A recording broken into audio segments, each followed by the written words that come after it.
안녕하세요. 주식의 소리의 애솔입니다. 네, LG에너지솔루션이 끝나면 다음 타자는 2월 초로 예정이 되어 있는 현대엔지니어링이 될 것 같은데요.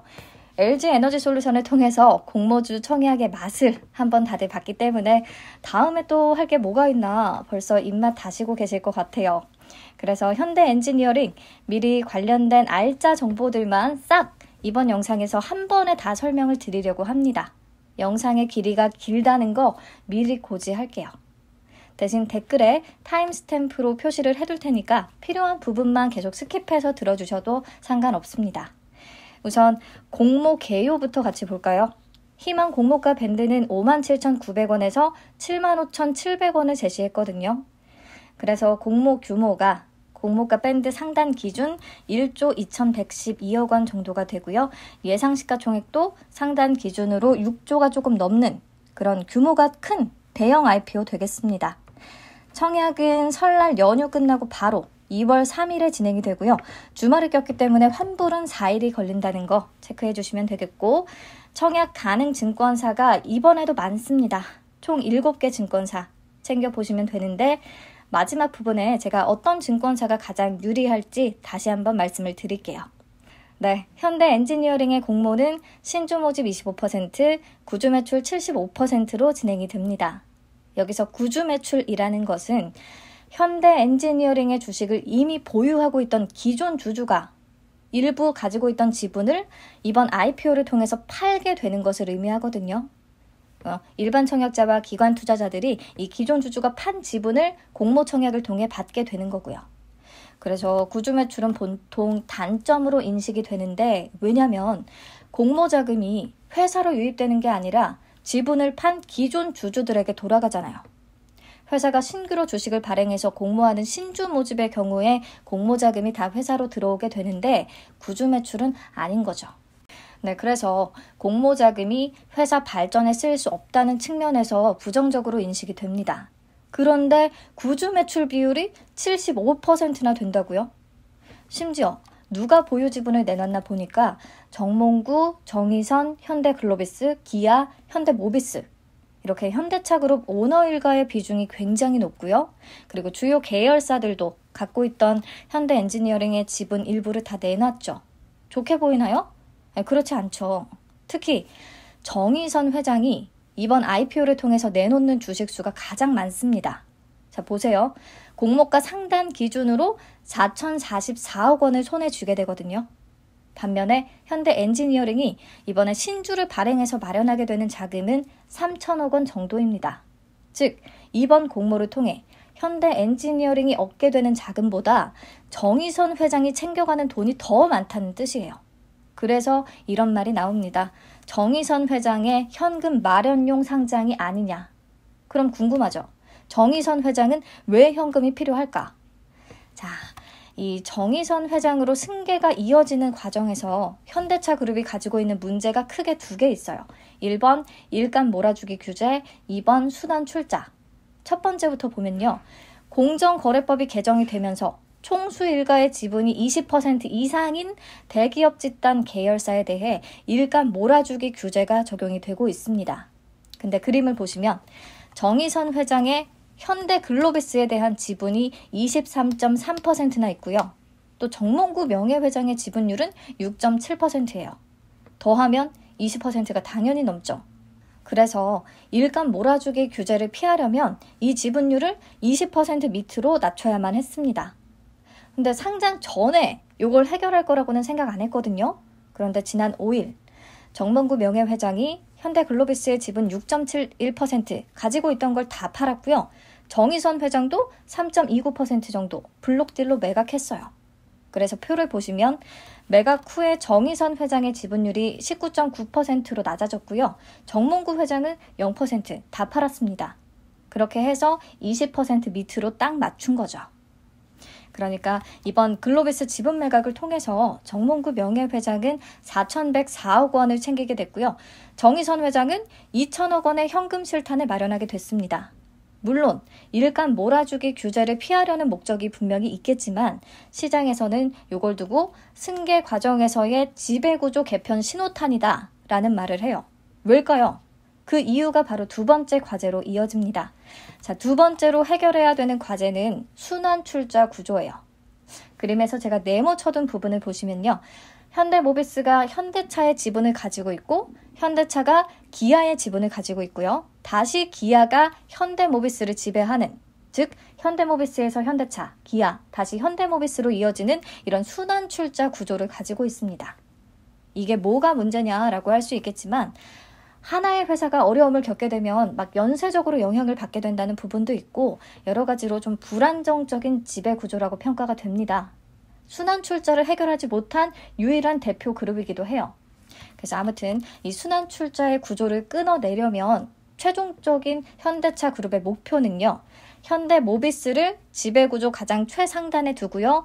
그 밑에 현대차와 기아, 이런 주요 계열사를 쭉 지배하게 되는 형태를 만드는 거예요.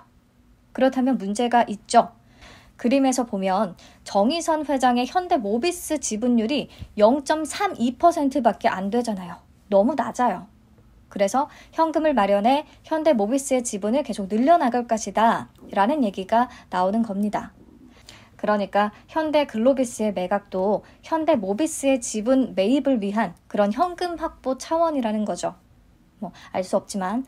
자, 그래서 현대글로비스 매각 자금에다가 이번에 현대엔지니어링의 구주 매출을 통해 손에 쥐게 되는 현금까지 더해서 지배구조 개편에 어떻게든 활용을 할 것이다 라고 의견이 분분한 상황인 겁니다. 공모 목적 자체에 다른 뜻이 있다. 현대엔지니어링을 위한 상장이 아니다. 이런 말이 나오는 거죠. 그런데 또 너무 부정적으로 이렇게 생각하기보다는 이런 시각으로도 볼 수 있을 것 같아요. 지배구조 개편에 위한 자금 마련을 계속하려면 나중에 현대엔지니어링의 남은 지분도 매각할 가능성이 있을 텐데 그렇다면 현대엔지니어링 실적과 가격을 그룹 차원에서 좀 관리할 거라는, 왜냐하면 구주 매출 후에도 정의선 회장의 지분율이 4.5%면 아주 낮지 않잖아요. 네, 이렇게 조금 여러 가지로 복잡하고 어찌됐든 공모 목적 자체에 대해 의심이 제기되는 게 부정적이기는 하지만요. 분명히 이와는 별개로 현대엔지니어링 회사 자체에 대한 가치를 분석해 볼 필요가 있겠죠. 그래서 지금부터 어떤 회사인지, 공모가 산정은 적절한지 이런 것들 한번 살펴볼게요. 현대엔지니어링은 1974년 엔지니어링 전문업체로 설립이 됐습니다. 근데 2014년에 현대 엠코와 흡수 합병을 하면서 회사가 급성장하기 시작했어요. 기존에는 화공 플랜트, 전력 플랜트, 인프라 이런 부분만 다뤘는데 합병을 하면서 엠코의 주택, 일반, 산업, 이 건축 쪽하고 시설물 유지관리 사업 부문을 추가하게 됐거든요. 각 부문별 간단한 내용만 말씀을 드리면 화공 플랜트 쪽은요. 원유 정제 설비, 석유 화학 설비, 원유 가스 처리 설비 이런 것을 설계, 구매, 시공하고요. 전력 에너지 플랜트 쪽은 말 그대로 가스 복합 화력 발전소, 신재생 에너지 발전소, 원자력 발전, 변전 및 송전 이렇게 전력이나 에너지를 다루는 플랜트들을 건설합니다. 건축 사업 쪽은요. 주택도 짓고요. 산업시설, 연구시설, 호텔, 업무시설, 의료시설, 공공시설 정말 다양한 분야를 다 짓고 있어요. 그리고 인프라 쪽은 인프라 시설이죠. 항만, 도로, 교량, 상하수도 등등. 네, 마지막으로 자산관리 쪽은 주요 계열사, 이 현대모비스나 기아 이런 계열사 시설들을 종합적으로 관리하거나 임대관리, 해외 자산관리, 임대차 컨설팅 이런 것들을 진행합니다. 이렇게 포트폴리오가 다각화된 것이 어떤 측면에서 특히 좋냐면 건축이나 플랜트 부분은 경기 변동의 영향을 심하게 받을 수밖에 없는 섹터죠. 반면에 계열사 시설물 유지 관리나 사옥 건설 이런 부분에서는 계열사에서 밀어주는 부분이 굉장히 많다고 해요. 그래서 꾸준히 안정적으로 매출이 발생합니다. 그러니까 경기 변동성이 심한 주력 사업에 대한 리스크를 완충해주는 중요한 역할을 해주는 거죠. 자, 그리고 엠코와의 합병 효과는 매출 비중에서도 나타나는데요.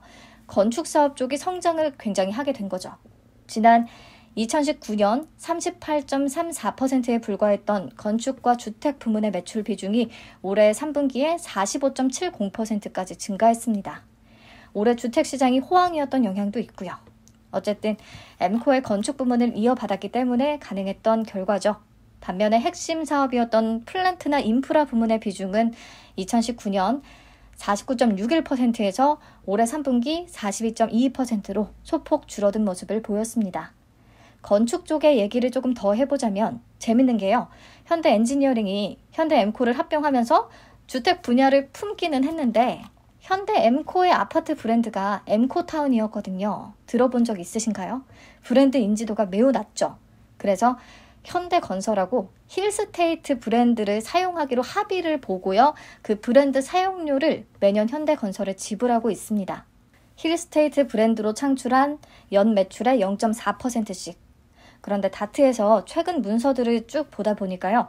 올해 1월부터 12월까지 힐스테이트 브랜드 사용료 75억 8,600만 원을 체결하는 계약 체결 공시가 떴더라고요.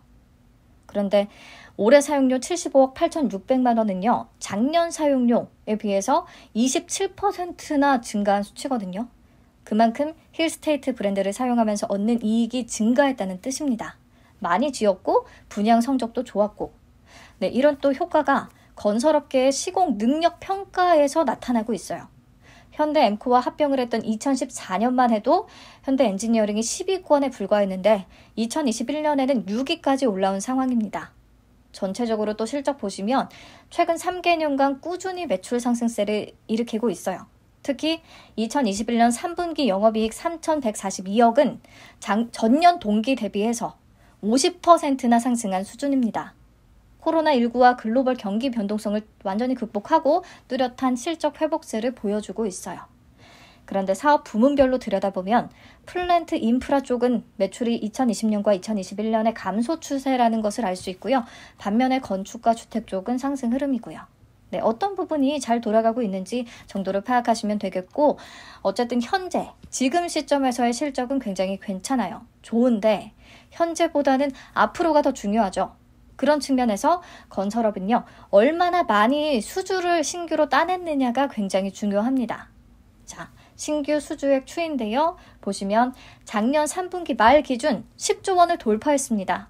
가장 많았던 2019년과 비슷한 수준까지 올라왔어요. 특히 2020년 3분기 대비해서는 거의 50% 증가했습니다. 여기에 4분기 신규 수주까지 반영이 되면 더 높아지겠죠. 그런데 여기도 사업 부문별로 보면요. 건축 주택의 신규 수주 잔고는 꾸준히 증가하면서 작년 3분기 말에 최고치인 것을 알 수 있는데 플랜트 인프라 부분의 수주 잔고는 그렇지 않죠. 2019년이 최고치였고 그 다음은 내리막이에요. 이쯤 되니까 플랜트 인프라 부문이 조금 살아날 수 있을까 궁금한데 플랜트 부문의 실적이나 수주는 유가의 영향을 받을 수밖에 없어요. 정유 화학 플랜트를 짓는 거니까. 유가가 비싸야 이런 설비도 당연히 늘릴 거 아니에요. 다행히 유가는 코로나 이후에 빠르게 회복세를 보이고 있기는 합니다. 그런데 사실 지금 친환경 에너지로의 전환이 계속 진행되고 있잖아요. 각국 정부들도 막 친환경, 탄소 배출 제로 이런 거 외쳐대고 있고요. 이런 흐름에 맞춰서 현대 엔지니어링도 뭔가 변신이 필요하지 않을까라는 생각이 드는데 저조차도 이런 생각을 한다면 회사는 미리 움직이고 있겠죠. 네, 투자 설명서에 보면 신규 사업 추진 현황이 그림 한 장에 표현이 되어 있더라고요. 크게 3가지 사업 부문입니다. 이산화탄소 자원화, 이산화탄소 배출을 단순히 줄이는 게 아니라 이산화탄소를 포집해서 자원으로 만드는 그런 사업을 추진 중이고요. 그리고 폐기물도 자원화하는 쪽으로 추진을 하고 있고 또 소형 원자로를 활용해서 수소를 생산하는 사업도 추진할 계획입니다. 자, 근데 다행히 단순히 계획하는 수준에 머물러 있지 않아요. 여기부터는 뉴스를 막 뒤져봤는데요. 우선 4세대 초소형 모듈 원전 EPC 독점권을 확보했다는 기사입니다. 이미 캐나다의 소형 모듈 원전 플랜트 건설 착수했다고 하고요. MMR, 소형 모듈 원전은 고온가스와 원자로를 활용해서 수소를 대량으로 만들어내는 기술을 뜻합니다. 완공이 되면 세계 최초라고 하고요. 이번 캐나다 실증 플랜트 기반으로 해서 국내에도 도입하고 수소 생산 플랜트를 건설한다는 계획이에요. 여러분들 직접 찾아서 내용 좀 더 읽어보시면 좋겠네요. 그 밖에 암모니아에서 고순도 청정수소를 생산하는 사업도 진행 중이고 폐기물 자원화 쪽으로는 대표적인 폐기물 처리 업체죠. KG ETS 인수전에 참여를 한 상황입니다. 앞으로 인수 진행이 어떻게 될지는 모르지만 어쨌든 친환경 프로젝트를 열심히 진행 중이라는 것을 확인하시면 될 것 같아요. 그리고 이 부분이 다른 건설사와는 차별화되는 그리고 높게 평가받을 수 있는 그런 요인이 되지 않을까 생각을 합니다. 그래서 공모자금 사용 목적에 대해 왈가왈부 말이 굉장히 많지만 회사 측은 전부 다 친환경 에너지 신사업 분야에 활용을 한다는 계획입니다. 네, 그래서 현대 엔지니어링 기업 내용만 정리 잠깐 하고 갈게요. 현대 엠코와 합병 이후에 건축과 자산관리 부문을 품고 급성장한 그런 부분이 있고요. 안정적으로 매출을 내고 있는데 특히 올해 3분기까지 누적 실적을 보면 또 코로나 이후에 빠른 회복세를 보였습니다. 그리고 신규 수주 잔고를 봐도 앞으로의 실적이 당분간 좋을 것이라고 기대해 볼 수 있을 것 같고요. 그런데 다른 건설사 대비해서 좀 더 높게 좋은 평가를 받으려면 친환경 에너지 기업으로의 변신 과정에서 성과를 하나씩 내야 될 것 같아요. 기사를 찾아보면 그래도 하나씩 잘 진행이 되고 있는 것 같아서 다행입니다. 자, 그럼 다시 넘어와서 공모 개요를 보면요. 총 1,600만 주를 공모하는데 그중에 20%는 우리 사주 조합에 배정이 됐습니다. 공모가 상단 기준 2,422억 원 규모고요. 기간제를 포함한 직원 수는 6,383명, 기간제를 제외하면 4,356명이에요. 두 경우에 모두 1인당 배정되는 평균 금액이 1억 원을 넘어가지 않습니다. 근데 아무래도 우리 사주는 1년 동안 팔지 못한다는 부분에서 현대 엔지니어링은 경기 변동을 타는 대표적인 사업군이기도 하고요. 또 공모에 대한 평가 자체가 좀 갈릴 수 있겠다 싶어서 우리 사주 미달 가능성을 어느 정도 생각하기는 해야 될 것 같습니다. 네, 상장일의 유통 물량 보시면 예정 주식 총수의 25.5%가 바로 유통이 가능한데요. 그중에 기존 주주는 8.7%를 차지합니다. 아마 비상장으로 지금 장외에서 주식을 거래하신 분들도 여기에 포함이 될 텐데요. 38 커뮤니케이션 기준 1월 18일에 장외 시세가 기준가가 10만 4,500원이에요. 공모가 상단은 7만 5,700원이고요. 여유가 조금 있죠. 2021년 9월에 1대10 액면 분할을 실시했는데 그 전에 사신 분들도 액면 분할을 적용하면 대부분 10만 원 위 가격대에 산 거기 때문에 그나마 다행인 것 같아요. 네, 상장일에 막 공모가 수준에서 던지지는 않을 테니까요. 자, 그러면 이제 공모가가 어떻게 산정이 됐는지 살펴보도록 하겠습니다. LG 에너지 솔루션 때처럼 EV EBITDA라는 지표를 활용했는데 개념은 설명을 지난번에 드렸으니까 스킵할게요. 그런데 EV EBITDA를 활용한 이유가 LG 엔솔과는 좀 달라요. LG 엔솔은 대규모 설비 투자가 동반되기 때문에 당연히 EV EBITDA를 활용했던 건데 현대 엔지니어링은 해외 상장 기업을 유사 회사군으로 포함하면서 국가 간의 감가상각 방법과 법인세, 이자율 처리 방법이 달라서 그 차이를 보정할 수 있는 그 방법으로 EV EBITDA를 활용했다고 해요. 뒤에서 다시 얘기하겠지만 그러면 그냥 해외 기업 빼고 PER을 적용했어도 될 것 같거든요. 왜 이렇게 얘기하는지 지금부터 보시죠. 비교 대상 기업이 무려 11개입니다. 이 중에서 국내 건설사는 앞에 3개, 삼성 엔지니어링과 GS건설, 대우건설이고요. 나머지는 다 해외 건설사들인데 세계적인 건설 전문지 엔지니어링 뉴스 레코드가 발표하는 전 세계 설계 분야 그리고 도급 계약 상위 기업들이 많이 반영이 됐습니다. 세계 1위부터 3위까지의 엔지니어링 업체들도 있고요. 근데 현대 엔지니어링은 그 순위에서 도급 분야만 38위고 설계 쪽은 100위권 밖입니다. 그것도 그런데요. 보면 국내 건설사들의 EV EBITDA는 5.96배, 6배, 3.34배 낮은 수준이에요. 그런데 해외 건설사들은 어찌 10배가 다 넘어갑니다. 무려 20배가 넘는 기업들도 보이고요. 그러니까 결국에 해외 건설사들을 포함시켜서 EV EBITDA 배수를 높였다는 거죠. 한겨레 신문의 기사를 읽어보니까요. 또 이쪽 전문가분이 이런 말씀을 하셨더라고요. 외국 대형 건설사와 국내 건설사들은 사업 구조 자체가 많이 다르다고. 그래서 이 비교 기업 선정에 대한 논란이 청야 끝날 때까지 좀 시끌시끌할 것 같아요. 우선 그렇고요. 공모가는 어떻게 산출을 했느냐. 현대 엔지니어링의 적용 EBITDA. 2021년 3분기를 연환산에서 계산했고요. 4,336억 원이 나왔습니다. 여기에 EV EBITDA 배수를 곱해주면 EV가 나오겠죠. EV EBITDA 11.64배를 곱해서 기업가치 5조 484억 원을 계산했습니다. 지난번에도 설명드렸지만 EV는 시가총액 더하기 순차익금으로 계산이 돼요. 즉 시가총액은 EV 빼기 순차익금이 되겠죠. 그렇게 계산을 하면 평가 가치가 6조 8,809억 원이 나오고요. 여기다가 공모자금, 현금으로 유입되는 부분까지 더해줘서 평가시가총액을 7조 1,125원으로 계산을 했습니다. 적용된 EV/EBITDA가 높기 때문에 평가시가총액도 비싸게 계산된 측면이 분명히 있어 보여요. 그리고 한 가지 더, 현대엔지니어링은 현금 부자 기업이에요. 작년 3분기 말 기준으로 1억 9천만 원이 넘는 현금성 자산이 있거든요. 그래서 부채에서 현금을 빼면 순차입금은 오히려 마이너스로 계산이 됩니다. 그렇기 때문에 EV에서 마이너스인 순차입금을 빼면 오히려 시가총액이 더 높아지게 되는 거죠. 플러스가 돼버리니까.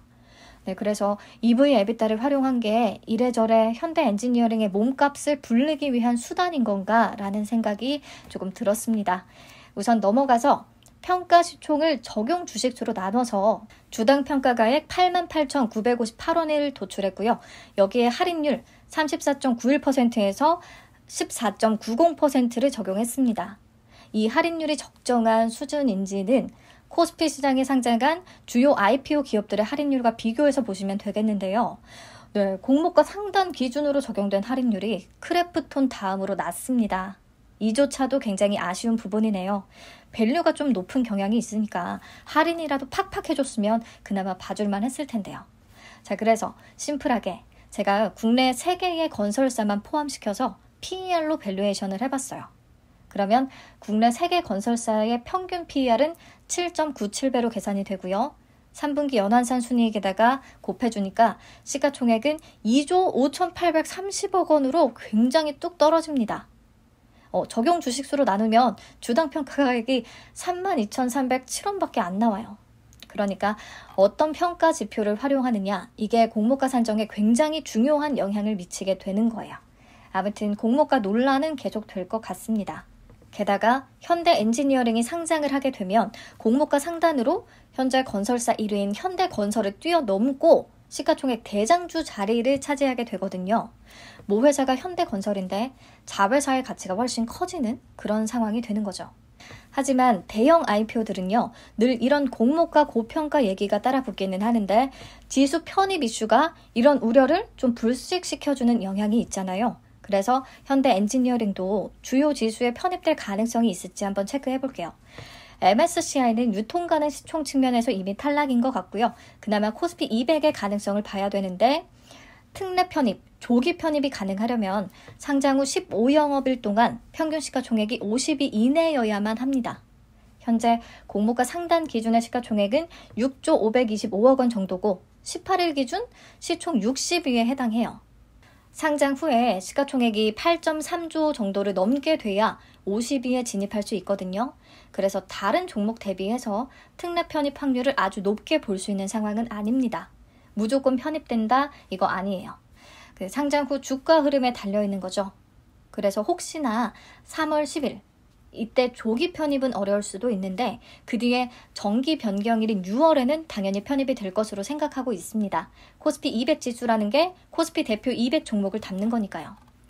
이렇게 결과적으로 편입이 되면 패시브 자금이 유입되는 건 당연할 테고요. 특히 현대건설에서 현대엔지니어링으로의 교체 수요가 꽤 클 것 같습니다. 두 회사의 사업 분야가 건축 쪽으로 많이 겹치는데 현대건설은 오너 일가의 지분이 전혀 없는 기업이에요. 반면 현대엔지니어링은 구조 매출 이후에도 정의성과 정몽구님이 7%를 넘게 보유하게 되거든요. 그렇다면 당연히 현대엔지니어링의 그룹 차원의 일감 지원이 계속 이뤄질 가능성이 높습니다. 실적과 주가 관리하겠다는 거죠. 네, 이렇게 오너 일가 지분 때문에 현대엔지니어링의 밸류를 조금 시장에서 높게 평가하는 부분도 있기는 해요.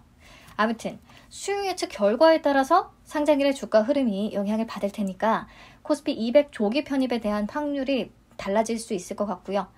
이렇게 편입 가능성이 높아지면 상장 후에 패시브 자금을 기대하는 수급이 유입이 되면서 주가가 엄청난 급등을 보이지는 않아도 어느 정도 선을 유지해 줄 수 있겠습니다.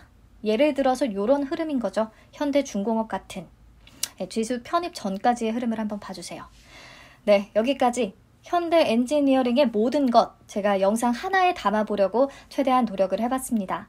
총 정리하자면 장점으로는 우선 오너 일가가 지분을 보유하고 있는 현대차그룹의 대표 건설사라는 거, 그룹 차원의 일감 몰아주기 가능성이 있습니다. 그리고 수주 실적이 좋기 때문에 현재 실적도 안정적이고 향후 실적에 대한 기대감도 있고요. 그리고 여러 가지 친환경 에너지 기업으로의 변화를 시도하고 있는데 이 부분이 다른 건설사 대비해서 밸류를 높게 받을 수 있는 요인이 될 수가 있습니다. 자, 유통 가능 물량은 20%대로 낮은 편이고요.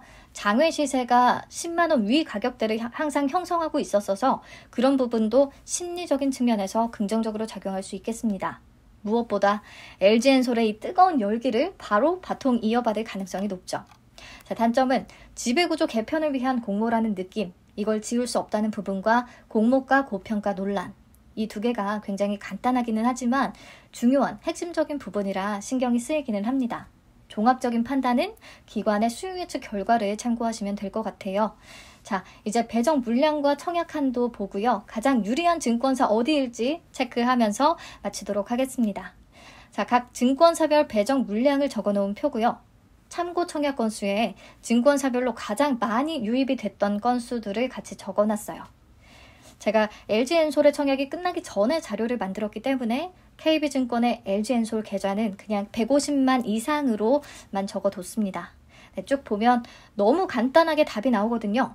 현대차증권이 이번에 세 번째로 배정 물량이 많은데 압도적으로 적은 수의 계좌를 보유한 증권사 중에 하나입니다.